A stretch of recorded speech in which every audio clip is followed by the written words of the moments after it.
السلام عليكم ورحمة الله وبركاته. الحمد لله الذي هدانا لهذا وما كنا لنهتدي لولا أن هدانا الله. اللهم صل على محمد وعلى آل محمد كما صليت على إبراهيم وعلى آل إبراهيم وبارك على محمد وعلى آل محمد كما باركت على إبراهيم وعلى آل إبراهيم إنك حميد مجيد.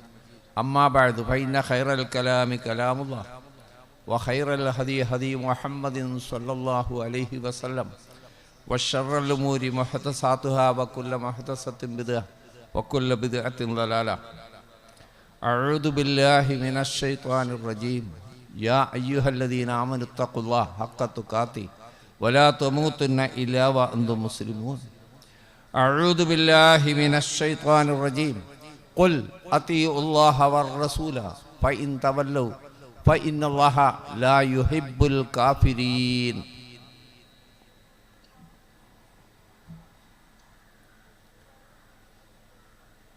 ജാമിയ ബുസ്താനുൽ ഉലൂമിൻ്റെ 56-ാം വാർഷിക സമ്മേളനത്തിലെ ഹദീസ് സെമിനാറിലാണ് നാം പങ്കെടുക്കുന്നത്. ഈ കാലഘട്ടത്തിൽ ഹദീസിൻ്റെ നിദാനശാസ്ത്രത്തെ സംബന്ധിച്ചും അതിൻ്റെ മത്തിനെക്കുറിച്ചും സനദിനെക്കുറിച്ചും അതിൻ്റെ പൊരുളിനെക്കുറിച്ചും ചർച്ച ചെയ്യപ്പെടുക എന്നത് ഈ കാലഘട്ടത്തിൽ അനിവാര്യമായ ഒരു കാര്യമാണ് എന്ന് ആമുഖത്തിലൂടെ തന്നെ നിങ്ങൾ മനസ്സിലാക്കി.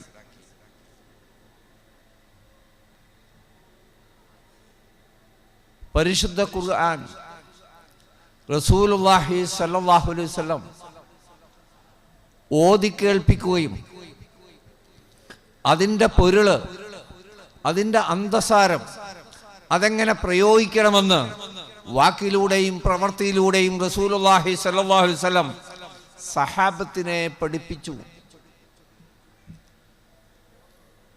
പരിശുദ്ധ ഖുർആനിൻ്റെ തെറ്റുപറ്റാത്ത ഇൽമാണ് റസൂലിൻ്റെ വിശദീകരണത്തിലൂടെ, റസൂലിൻ്റെ അത് പ്രയോഗവൽക്കരണത്തിലൂടെ സഹാബത്തിന് മനസ്സിലാക്കാൻ കഴിഞ്ഞത്.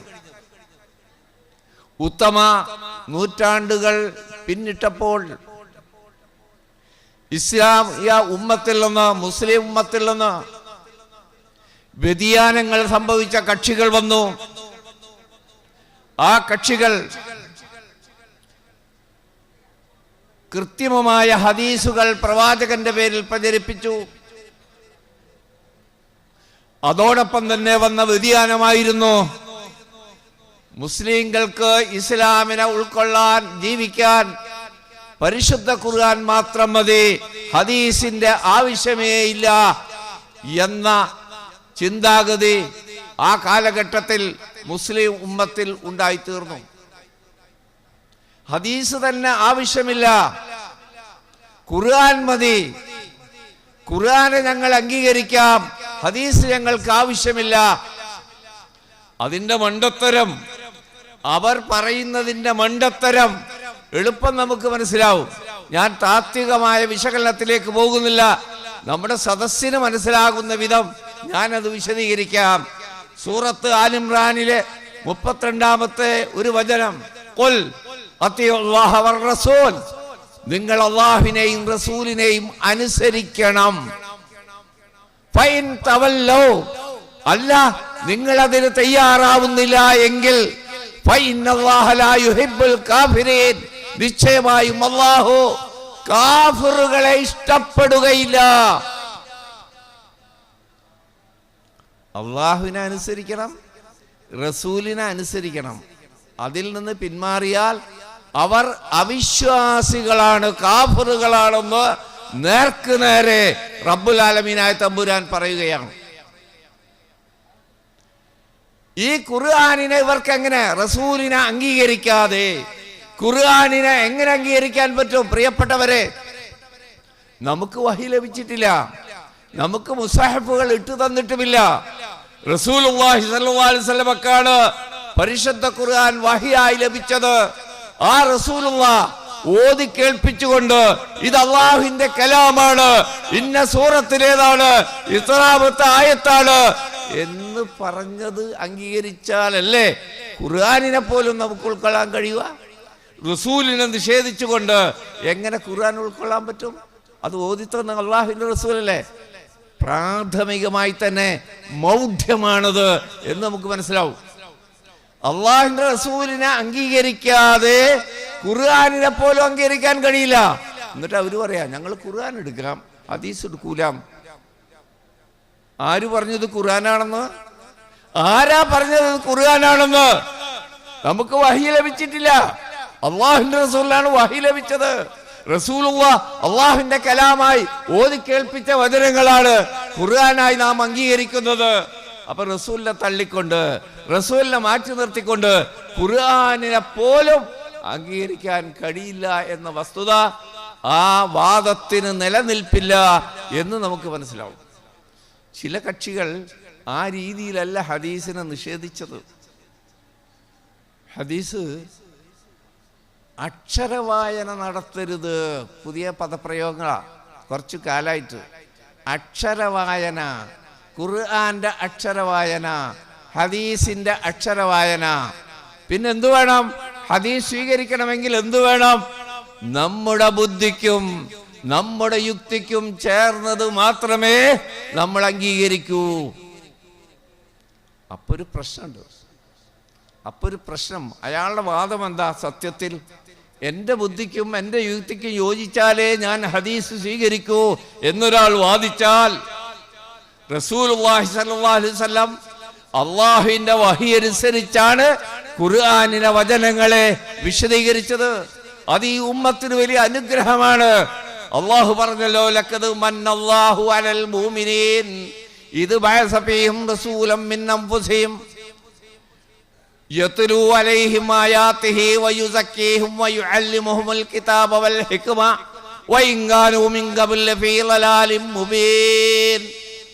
സൂറത്ത് ആൽ ഇംറാനിലൂടെ അല്ലാഹു പറയാണ്, ലഖദ് മന്നല്ലാഹു അലൽ മുഅ്മിനീൻ, സത്യവിശ്വാസികളോട് അല്ലാഹു അങ്ങേയറ്റത്തെ ദാക്ഷിണ്യമാണ്, അവരോട് അനുഗ്രഹമാണ് റബ്ബുൽ ആലമീൻ ചെയ്തത്. ഇത് ബഅസ ഫീഹിം റസൂലൻ മിൻ അൻഫുസിഹിം. എപ്പോഴാ ദാക്ഷിണ്യം കാണിച്ചത്? എന്താ അനുഗ്രഹമായത്? അവരിൽ നിന്ന് തന്നെയുള്ള ഒരു റസൂലിനെ അവരിൽ നിയോഗിക്കുക വഴി അള്ളാഹു മുഅ്മിനീങ്ങളോട് അങ്ങേയറ്റത്തെ ഔദാര്യവും ദാക്ഷിണ്യവുമാണ് കാണിച്ചത്. എന്താ റസൂൽ ചെയ്തത്? യത്ലു അലൈഹിം ആയാതിഹി, അള്ളാഹുവിന്റെ ആയത്തുകൾ അവർക്ക് ഓതി കേൾപ്പിച്ചു. വയുസക്കീഹിം, അള്ളാഹുവിന്റെ ആയത്ത് വെറുതെ ഓതാൻ പഠിപ്പിക്കായിരുന്നില്ലല്ലോ റസൂൽ. അതിന്റെ പൊരുൾ മനസ്സിലാക്കിക്കൊണ്ട് ജാഹിലിയ കാലഘട്ടത്തിലെ എല്ലാ ഇരുട്ടുകളിൽ നിന്നും അവരെ സംസ്കരിച്ച് വെളിച്ചത്തിലേക്ക് കൊണ്ടുവന്നു അല്ലാഹുവിന്റെ റസൂൽ. വയുഅല്ലിമുഹുൽ കിതാബ വൽ ഹിക്മ, ഓതി കേൾപ്പിക്കല്ല, ആ കിതാബ് ഖുർആൻ അവരെ പഠിപ്പിച്ചു. എന്താണിത്? എന്താണ് ഇതിന്റെ ആശയം? എന്താണ് ഇതിന്റെ വ്യാഖ്യാനം? എങ്ങനെയാണത് പ്രയോഗത്തിൽ വരുത്തേണ്ടത് എന്ന് റസൂലുള്ള പഠിപ്പിച്ചു. വൽ ഹിക്മ, അതുകൊണ്ടാണ് മുഫസ്സിർ ഹിക്മത്തിന് സുന്നത്തുർ റസൂൽ എന്ന് പറയാൻ കാരണം. പരിശുദ്ധ ഖുർആന്റെ വ്യാഖ്യാനമായി പ്രവാചകന്റെ വചനങ്ങൾ, പ്രവാചകന്റെ പ്രവർത്തനങ്ങൾ. അഖീമുസ്സലാ എന്ന് ഖുർആനിൽ കാണാം. അഖീമുസ്സലാ ഖുർആനിൽ കാണാം. നമസ്കാരം നിങ്ങൾ നിലനിർത്തണം. എപ്പോഴൊക്കെ, എങ്ങനെ, എത്ര റക്അത്ത് ഖുർആനിലുണ്ടാ? അത് ഖുർആനിലുണ്ടാ? ആ അഖീമുസ്സലാത്ത എന്ന കൽപ്പനയെ റസൂലുള്ള വാക്കിലൂടെയും പ്രവൃത്തിയിലൂടെയും സഹാബത്തിനെ പഠിപ്പിക്കുകയാണ്. അതുകൊണ്ടല്ലേ ഇപ്പൊ നമ്മൾ 5 നേരം നമസ്കരിച്ചുകൊണ്ടിരിക്കുന്നത്. സുബഹി 2 റക്അത്തായത് അതുകൊണ്ടല്ലേ. റസൂലിനെ മാറ്റി നിർത്തിക്കൊണ്ട്, ഹദീസിനെ മാറ്റി നിർത്തിക്കൊണ്ട് എങ്ങനെ സുബഹിസ്കരിക്കാൻ പറ്റും? ഖുർആൻ ഞങ്ങൾ അംഗീകരിക്കാന്ന് പറയുന്നവർ. ആത്തു സക്കാത്ത്, സക്കാത്ത് നിങ്ങൾ കൊടുക്കണം എന്ന് ഖുർആന്റെ കൽപ്പനയാണ്.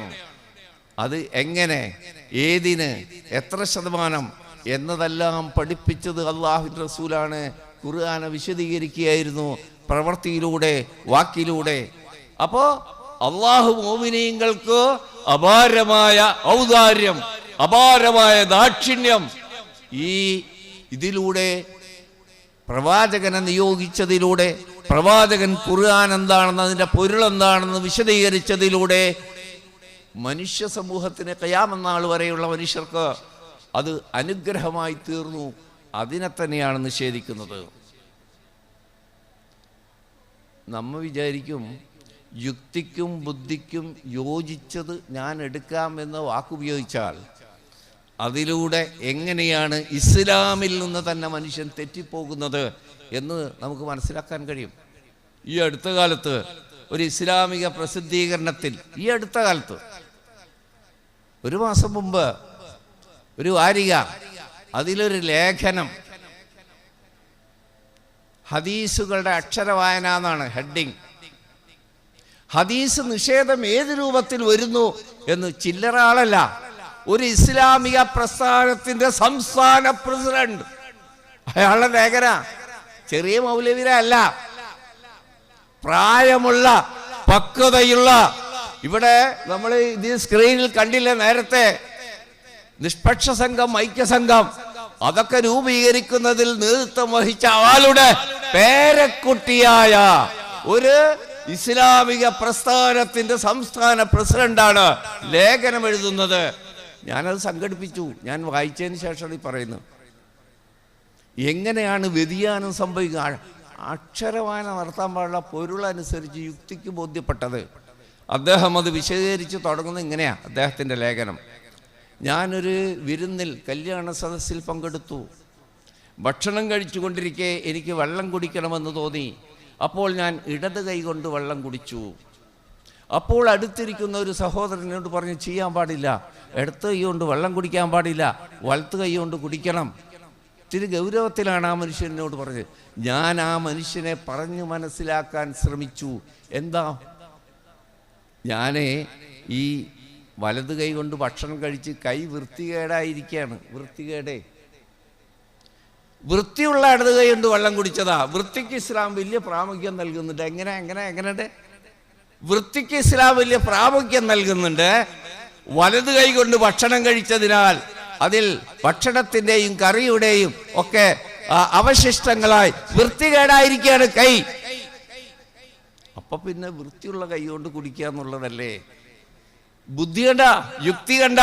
അള്ളാഹുവിന്റെ റസൂലിനേക്കാളും ബുദ്ധി, വഹി കിട്ടുന്ന റസൂലിനേക്കാളും ബുദ്ധി, യുക്തി നമുക്കാണ് എന്ന ഇസ്ലാമിന്റെ നിരാകരണമാണ് ആ വാദത്തിലൂടെ സംഭവിച്ചത്. എന്നിട്ട് അദ്ദേഹം പറയാം, വൃത്തിക്ക് ഇസ്ലാം വലിയ പ്രാമുഖ്യം നൽകുന്നുണ്ട്. ആലോചിച്ച് നോക്കിയാൽ, നിങ്ങൾ അതിന്റെ അപകടം ഒന്ന് ആലോചിച്ച് നോക്കിയാൽ. അപ്പൊ ഈ കൈ വൃത്തികേടായിരിക്കാണ്ടാ, അപ്പൊ പാത്രം വൃത്തികേടായിരിക്കാണ്, കൈ വൃത്തികേടായിരിക്കാണ്, വായ വൃത്തികേടായിരിക്കാണ്. പിന്നെ ആ കൈ കൊണ്ട് തന്നെ തിന്നണ കേട്ടാ. ആ വൃത്തികെട്ട കൈ കൊണ്ടാണ് തിന്നുന്നത്. വീണ്ടും പാത്രത്തിൽ വായ വൃത്തികേടായി, ഭക്ഷണത്തിന്റെ അവശിഷ്ടം വായയിലുണ്ട്, ചുണ്ടിലുണ്ട്, കയ്യിലുണ്ട്, പാത്രത്തിലുണ്ട്. അല്ലാഹുവിന്റെ റസൂൽ പറഞ്ഞതോ എത്ര ഹദീസുകളാണ്. നിങ്ങൾ വലത് കൈ കൊണ്ട് തിന്നുകയും കുടിക്കുകയും ചെയ്യണം, ഇടത് കൈ കൊണ്ട് തിന്നുകയും കുടിക്കുകയും ചെയ്യരുത്. പിശാചാണ് ഇടത് കൈ കൊണ്ട് തിന്നുന്നതും കുടിക്കുന്നതും. ഖാല റസൂലുള്ളാഹി സ്വല്ലല്ലാഹു അലൈഹി വസല്ലം, അല്ലാഹുവിന്റെ റസൂൽ പറഞ്ഞതാ, പിശാചാണ് ഇടത് കൈ കൊണ്ട് കുടിക്കുന്നതും തിന്നുന്നതുമെന്ന് റസൂലുള്ളാഹി സ്വല്ലല്ലാഹു അലൈഹി വസല്ലം പറഞ്ഞിരിക്കെ, ആ റസൂലിനേക്കാൾ വിവേകം, ആ റസൂലിനേക്കാൾ ബുദ്ധി, ആ റസൂലിനേക്കാൾ യുക്തി നമുക്കാണെന്നുള്ളൊരു വാദത്തിലൂടെ അള്ളാഹുവിന്റെ റസൂലിനെ മറികടന്ന് കുഫറിലേക്കാണ് ആ പോകുന്നത്. അവിടെ നിർത്തിയില്ല ആ മനുഷ്യൻ. ഒരു വലിയ ലേഖന ഈ തിന്നുന്നതിൽ കൂടി റസൂൽ എന്ന് പറയുന്നത് വിരല് ചപ്പി വൃത്തിയാക്കണം. ചപ്പി അതൊന്നിപ്പോ ജനങ്ങളെ മുമ്പിൽ, ആധുനിക സമൂഹത്തിന്റെ മുമ്പിൽ ഹദീസൊക്കെ പറയാൻ ലജ്ജയായിരിക്കാണ്. ചപ്പേ, സദസ്സിൽ വെച്ച് വിരല് ചപ്പേ, ആ ഹദീസൊക്കെ ഇപ്പൊ റസൂല് പറഞ്ഞു എന്ന് പറഞ്ഞിട്ട് എങ്ങനെ പറയാൻ പറ്റും എന്ന ഒരു അഭിമാനക്ഷതത്തിലാണ് ഈ ഉമ്മത്തിൽ ചില ആളുകളെന്ന് നാം പ്രത്യേകം മനസ്സിലാക്കണം. പെൺകുട്ടികളുടെ വേഷവിധാനത്തെ പറ്റിയുമുണ്ട്. അക്ഷരവായന നടത്തരുതെന്ന്. അക്ഷരവായന നടത്തരുത്. എന്താ പ്രശ്നം? ഈ 10 വയസ്സായ കുട്ടികൾക്കൊക്കെ ഈ ശരീരം പൊതിഞ്ഞ വേഷം വലിയ അന്യായം എന്നാണ് മൂപ്പര പക്ഷം. വലിയ അന്യായമാണ്. അതൊക്കെ തൻ്റെ ഇടത്ത് ബുദ്ധി വെക്കുമ്പോൾ മതി. പർദ്ദയും മക്കനൊക്കെ ഈ മദ്രസയിൽ പോകുന്ന കുട്ടികൾക്ക് ഈ വേഷം. ഞാൻ ഈ ലേഖനം വായിച്ച അന്നത്തെ പത്രത്തിൽ, ഞാൻ ഈ ലേഖനം വായിച്ച ദിവസം അന്നത്തെ ദിനപത്രത്തിൽ 6 വയസ്സുകാരിയെ പീഡിപ്പിച്ചു, 7 വയസ്സുകാരിയെ പീഡിപ്പിച്ചു എന്ന വാർത്തയും വായിച്ചു. തൻ്റെ ഇടത്തുമ്പല്ല അള്ളാന്റെ കൽപ്പന ഉള്ളൂ. അപ്പം മൂപ്പർക്ക് 7 വയസ്സായാൽ നമസ്കരിക്കാൻ കൽപ്പിക്കണം എന്ന് പറഞ്ഞ ഹദീസിനോട് പുച്ഛായിരിക്കും. തൻ്റെ ഇടായിട്ടുണ്ട്. 7 വയസ്സുകാർക്ക് വല്ലതും അറിയോ? അയാളോട് നിസ്കരിക്കാൻ കൽപ്പിക്കണം. 10 വയസ്സായിട്ട് നിസ്കരിച്ചില്ലെങ്കിൽ അടിക്കണം എന്ന് റസൂൽ പറഞ്ഞ മൂപ്പർക്ക് പുച്ഛായിരിക്കും. ഒരിക്കലും 10 വയസ്സുകാരന് ബുദ്ധി, വിവേകം, തൻ്റെ ഇടം എത്തിക്കഴിഞ്ഞിട്ടില്ലല്ലോ. ഇങ്ങനെ ഹദീസ് നിഷേധത്തിന്റെ വിവിധ രൂപങ്ങൾ നമുക്ക് കാണാം.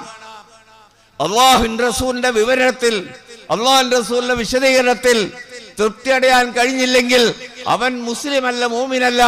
അള്ളാഹുവിന്റെ ഖുർആനിലും അതിനെ റസൂൽ വിശദീകരിച്ചതിലും തൃപ്തി അടയാൻ പറ്റുന്നില്ലെങ്കിൽ അവൻ മുസ്ലിം അല്ല. ഒരു ചെറിയ ഉദാഹരണം പറഞ്ഞുകൊണ്ട് ഞാൻ നിർത്താം. പ്രിയപ്പെട്ടവരെ, ഇയ്യാക നഅ്ബുദു വഇയ്യാക നസ്തഈൻ, ചെറിയ നമ്മൾ നിർബന്ധമായും 17 തവണ ആവർത്തിക്കുന്ന സൂറത്തുൽ ഫാത്തിഹയിൽ ഒരു കൊച്ചു വചനം, അതിൻ്റെ ജീവൻ, ആ സൂറത്തിന്റെ സത്ത, ഇയ്യാക നഅ്ബുദു വഇയ്യാക നസ്തഈൻ, മുഅ്മിനിന്റെ പ്രതിജ്ഞയാണിത്, സത്യവിശ്വാസിയുടെ പ്രാർത്ഥനയാണിത്, ഒരു സത്യവിശ്വാസിയുടെ പ്രഖ്യാപനമാണിത്. റബ്ബേ, നിന്നെ മാത്രമേ ഞങ്ങൾ ആരാധിക്കൂ, നിന്നോട് മാത്രമേ ഞങ്ങൾ സഹായ തേട്ടം നടത്തൂ. ഇത് എങ്ങനെ മനസ്സിലാക്കും നമുക്ക്? ഇത് റസൂലുള്ളാഹിയുടെ ചര്യയിൽ നിന്ന് തന്നെ മനസ്സിലാക്കണം, റസൂലിന്റെ പ്രവൃത്തിയിൽ നിന്ന് മനസ്സിലാക്കണം. വളരെ ശ്രദ്ധിക്കണം നിങ്ങൾ. പിന്നെ പോണ്ട, പിന്നെ മറ്റേ ഫത്വ, ആ ഫത്വ, കുവൈത്തിലെ ഫത്വ, സൗദിയിലെ ഫത്വ, മറ്റേ ഫത്വ, അവിടേക്ക് പോണ്ട. ഞാൻ അള്ളാഹിന്റെ റസൂലിന്റെ ചര്യയിൽ നിന്ന് ഇതിന്റെ വ്യാഖ്യാനം പറഞ്ഞു തരാം, പൊരുള് പറഞ്ഞു തരാം. ഇത് ആയത്തിറങ്ങിയത് നമുക്കല്ല, അള്ളാഹിന്റെ റസൂലിനാണ് സ്വല്ലല്ലാഹു അലൈഹി വസല്ലം. ആ റസൂലുള്ളയാണ് സഹാബത്തിന് പഠിപ്പിക്കുന്നത്. ആ റസൂലുള്ള എന്ത് ചെയ്തു എന്ന് നോക്കിയാൽ പോരെ? ഈ വചനം കിട്ടിയ റസൂലുള്ള ഇയ്യാക നഅ്ബുദു വഇയ്യാക നസ്തഈൻ കിട്ടി. അതെങ്ങനെ റസൂലുള്ള പ്രാവർത്തികമാക്കി? ആ റസൂലുള്ള മരിച്ചുപോയവരോട് പ്രാർത്ഥിച്ചില്ല, സഹായം തേടിയില്ല. ആ റസൂൽ മുൻകഴിഞ്ഞ അമ്പിയാക്കളോടോ ഔലിയാക്കളോടോ തേടിയില്ല. ആ റസൂൽ മലക്കുകളോട് സഹായം ചോദിച്ചില്ല. ആ റസൂൽ ജിന്നുകളോട് സഹായം ചോദിച്ചില്ല. സൂര്യചന്ദ്ര നക്ഷത്രാദികളെ, പ്രകൃതി പ്രതിഭാസങ്ങളോട് സഹായം ചോദിച്ചില്ല. അള്ളാഹുവിനോട് മാത്രം സഹായം ചോദിച്ചു. മുഅ്മിനീങ്ങൾക്കത് മതിയാവും. പോരാതെ റസൂലിന്റെ വാക്ക് വൈദാ സഅൽത ഫസ്അലില്ലാഹ് വൈദസ്തൻത ഫസ്തഇൻ ബില്ലാഹ്. ഇയ്യാക നഅ്ബുദു വഇയ്യാക നസ്തഈൻ വിശദീകരണ ഹദീസിൽ വൈദാ സഅൽത, നീ എന്തെങ്കിലും ചോദിക്കുകയാണെങ്കിൽ ഫസ്അലില്ലാഹ്, അള്ളാഹുവിനോട് തന്നെ ചോദിക്കണം. വൈദസ്തൻത, നീ സഹായം ചോദിച്ചാൽ ഫസ്തഇൻ ബില്ലാഹ്, നീ അള്ളാഹുവിനോട് മാത്രം സഹായം ചോദിക്കണം. ക്ലിയറായി? മുഅ്മിനീങ്ങൾ ക്ലിയറായി. അപ്പൊ ഒരു ചോദ്യം വരികയാണ്. പണ്ട് ഖുറാഫികൾ ചോദിച്ച മനുഷ്യന്മാരോട് അപ്പൊ ചോദിക്കണ്ടല്ലോ, അമ്മാമ്മയിലൊക്കെ ചോദിക്കില്ലേ? ആ റസൂലുള്ള, ഈ ആയത്ത് പഠിപ്പിച്ച ആ റസൂലുള്ള മുഅ്മിനീങ്ങളോട് സഹായം ചോദിക്കുന്നു. മുഅ്മിനീങ്ങൾ തമ്മിൽ സഹായം ചെയ്യാൻ ആവശ്യപ്പെടുന്നു. ആ റസൂലുള്ള കാഫിറിന്റെ സഹായം തേടുന്നു. മനുഷ്യൻ, കാഫിറായ മനുഷ്യന്റെ, മുത്തഇബിന് അദി എന്ന മുശ്രിക്കിന്റെ സഹായം തേടിയിട്ടാണ്. പിന്നെ എവിടേക്ക് പോയ? തായിഫിലേക്ക് പോയ റസൂലുള്ള തിരിച്ചു മക്കയിൽ കയറാൻ പറ്റുന്നത് മുശ്രിക്കിന്റെ സഹായം കൊണ്ടാണ്. നബി ആവശ്യപ്പെട്ടതാ സഹായം. ഹിജറ പോകുമ്പോൾ വഴി ചോദിക്കാൻ കാഫിറായ അബ്ദുല്ലാഹ് ഇബ്നു അരീക്കത്തിനെയാണ് സഹായത്തിന് വിളിച്ചത്. ജൂതന്മാരോട് സഹായം ചോദിക്കുന്നു. ക്ലിയറായി? അവിടെ നിൽക്കാൻ പറ്റുമോ? അല്ലാഹുവിന്റെ റസൂൽ പഠിപ്പിച്ചിടത്ത് നിൽക്കാൻ പറ്റിയില്ലെങ്കിൽ പലതിലേക്കും പോകും, മലക്കിലേക്കും ജിന്നിലേക്കൊക്കെ പോകും. അതുകൊണ്ട് നമ്മുടെ പ്രമാണം അള്ളാഹുവിൻ്റെ ഖുർആനും തിരുസുന്നത്തുമാണ്. അതിൽ ഉൾക്കൊണ്ടുകൊണ്ട് ജീവിക്കാൻ നമുക്ക് സാധ്യമായാൽ അള്ളാഹ് പ്രഖ്യാപിച്ചില്ലേ, വലിയ ഔദാര്യം, അനുഗ്രഹം. ആ അനുഗ്രഹത്തിന് പാത്രമാവും. അള്ളാഹുവിൻ്റെ ആ ഖുർആനിലും പ്രവാചകൻ്റെ ചര്യയിലും ഉറച്ചു നിന്നുകൊണ്ട് നമ്മുടെ ദീനിനെ മനസ്സിലാക്കാനും ഉൾക്കൊണ്ടുകൊണ്ട് ജീവിക്കാനും അങ്ങനെ വിജയികളാവാനും അള്ളാഹു നമുക്ക് അനുഗ്രഹിക്കുമാറാകട്ടെ. അൽഹംദുലില്ലാഹി റബ്ബിൽ ആലമീൻ. അസ്സലാമു അലൈക്കും വറഹ്മത്തുള്ളാഹി.